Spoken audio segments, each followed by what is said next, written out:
Well, hello, folks out there in YouTube land. Got a big show lined up for you. All right, folks, we're going to talk about Kentucky's fan reaction to the Vols' big win. And the question everybody's asking is, when will the nightmare end for Kentucky? It's like a nightmare, isn't it? Yeah, and it just keeps getting worse and worse, doesn't it? Take it on. I'm so sad for them. It's just terrible what's happened. For some reason, we keep beating them here. We beat them on the road.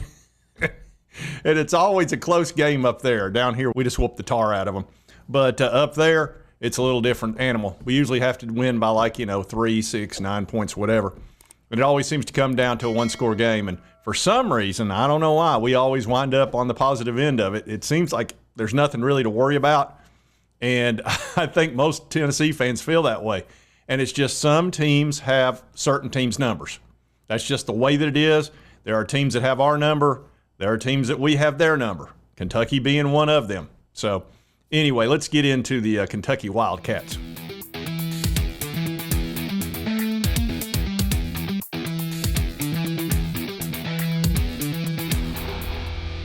All right, folks, before I get started on this, I almost didn't do this show. I had to work all weekend, and then late night, we're doing a live reaction show last night, didn't get in bed till late. So anyway, almost didn't feel like doing it, just wasn't quite in the mood. Now you listen to me. You're not in the mood? Well, you get in the mood! But since we won, that helped a whole bunch. So that kind of helped me get in the mood. So anyway, let's get into these Kentucky Wildcats. Now, if you'll remember, they were looking for this game to be their big chance to beat us. They felt like, hey, Hendon Hooker's not there anymore. They got to come up here to Lexington, and this is our chance. We're going to run all over them with our guy we got from Vanderbilt, Ray Davis, and we're just going to whoop up on them. It didn't quite happen that way. We kind of jumped on them early. But anyway, this is how they were talking prior. Question, I hate Tennessee because they are low down, they're dirty, they're snitches. We don't like to generalize here, but Tennessee fans are collectively the worst group of humans ever? How dare you! I think ever. Is that safe to assume, Drew Franklin? Is that fair? They're number one on my power rankings, that's for sure. Yep. They don't care for us at all. We're on the bottom of their list. They're very, very angry. Why are you so angry? Anyway, they didn't quite have the same opinion after the game. So let's get into this a little bit.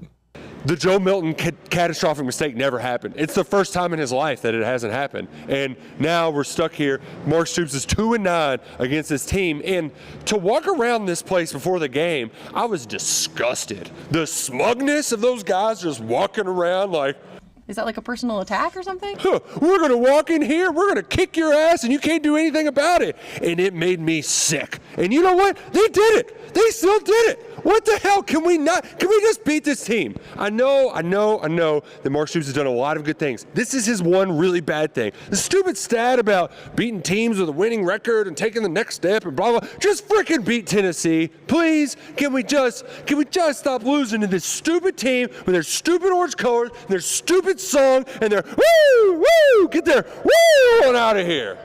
Now tell us how you really feel. Now, folks, look.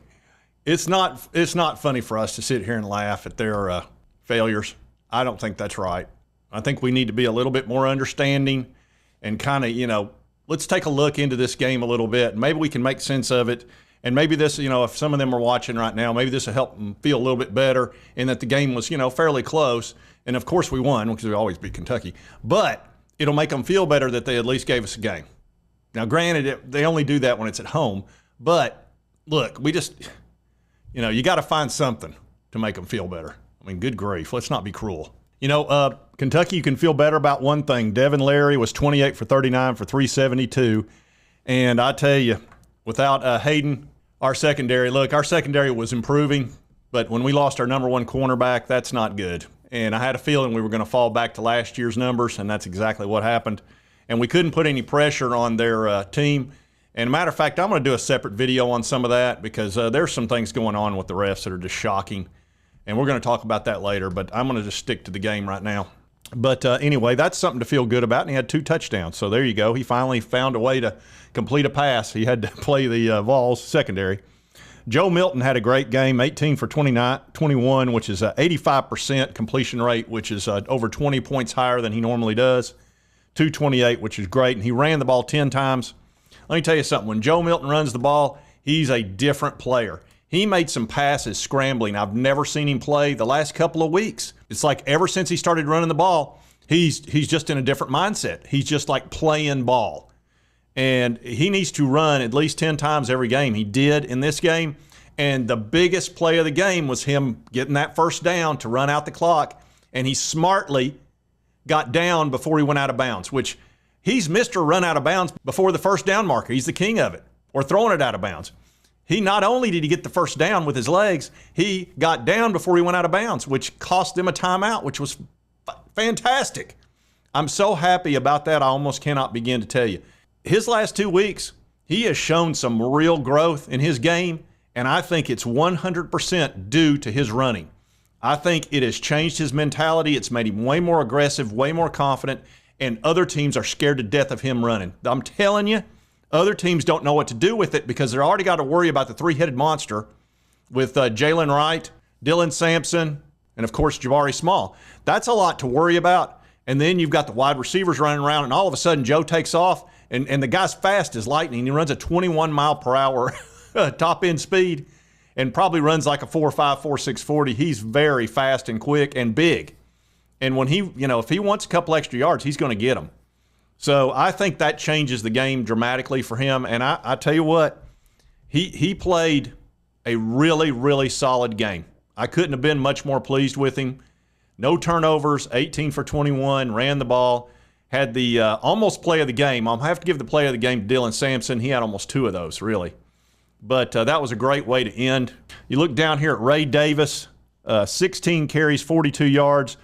Mr. Running Back that they had, we just stopped him cold. And that's why they had to throw the ball so much, because they couldn't run the ball at all, which is what they're known for. They tried to bully us, didn't happen. Dante Thornton caught for 63 yards, which is great. I'm so pleased to see him play ball.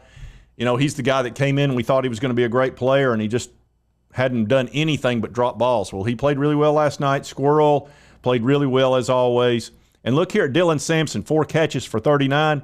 They're finding him as a target, which is great. They're figuring out a way to get this guy the ball. And in Josh Heupel's offense, if he wants you to get the ball, you will get it. He'll figure out a way. The guy's an offensive mastermind. It's just the way that it is.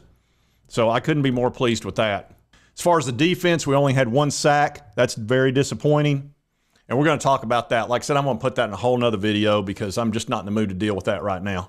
But I'll tell you what, I'm going to have to do this. I've been wanting to do this all year long, and I haven't been able to do this for Joe. I'm going to give Joe and the running backs a grade, and I'm going to do it right now.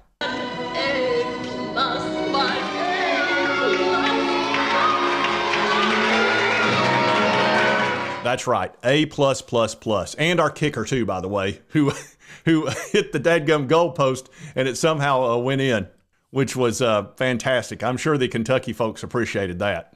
All right, folks, let's take a look at the rest of our schedule because we're now 6-2 after that win. Puts us in really good shape. Probably our worst case scenario is probably going to be 8-4. Best case scenario is obviously 10-2. Probably going to fall 9-3 right in that neighborhood. But anyway, let's see what we've got left. All right, of course, UConn, that'll give us 7 wins. We're going to play them at noon. Missouri, at Missouri, we don't have a time frame yet. That's going to be a tough game. That's not going to be easy. Missouri's 14 right now in the country. So that's probably a 50-50 game. Missouri will probably be favored by 3 or something if I had to guess, since it's at Missouri, although we've had their number pretty good. Georgia at Tennessee. We're probably Georgia's last remaining hurdle. So we'll see how that plays out. Georgia looked really good against Florida. They just absolutely spanked them. Quit hitting yourself! Quit hitting yourself! Quit hitting yourself! And then, of course, we'll play Vanderbilt, and that'll be a win. So we've got 2 wins there probably, so that takes us to 8 wins. It's a matter of whether we beat Missouri to get to 9, and then you'd have to run the table to get to 10. Look at the average ticket price, $244 for Georgia. So anyway, I did want to give you a Kentucky fan reaction to the Vols win, and it's a nightmare for them. Yep, it just never ends. It really doesn't. And now next year, guess what they get to do? They got to come to Neyland. Actually, you know what? Let's look at 2024 schedule real quick. Let's see. We start out with Chattanooga, then NC State, of all things. That's in Charlotte, North Carolina, then Kent State, UTEP Minor. So we get that fairly easy 4-game start. Then we're at Arkansas. I don't even know if Arkansas's coach will be there anymore. Then we're at Georgia, at Oklahoma. That's a tough, oh my gosh. Georgia, Oklahoma, Alabama, and Florida right in a row. 4 games in a row. Nico, get ready, buddy. You're going to have a gauntlet. Holy crap. Woo, look at that. At Georgia, at Oklahoma, Alabama, and Florida. Then the Kentucky Wild Kittens come up to Knoxville. That's going to, well, I tell you what, Kentucky, you got to come up to K-Town. Then we got Mississippi State and Vanderbilt. So we end with 3 pretty easy wins. Kentucky, I don't know. You know, I hate to say that about them, but right there's the whole season. Right, those 4 games right there. We've got to get a little revenge on Florida and Alabama. Oklahoma looks like they're playing much better. And then, of course, Georgia's always tough. So that is going to be a gauntlet. That's 4 toughest games in the country right there to have for any team.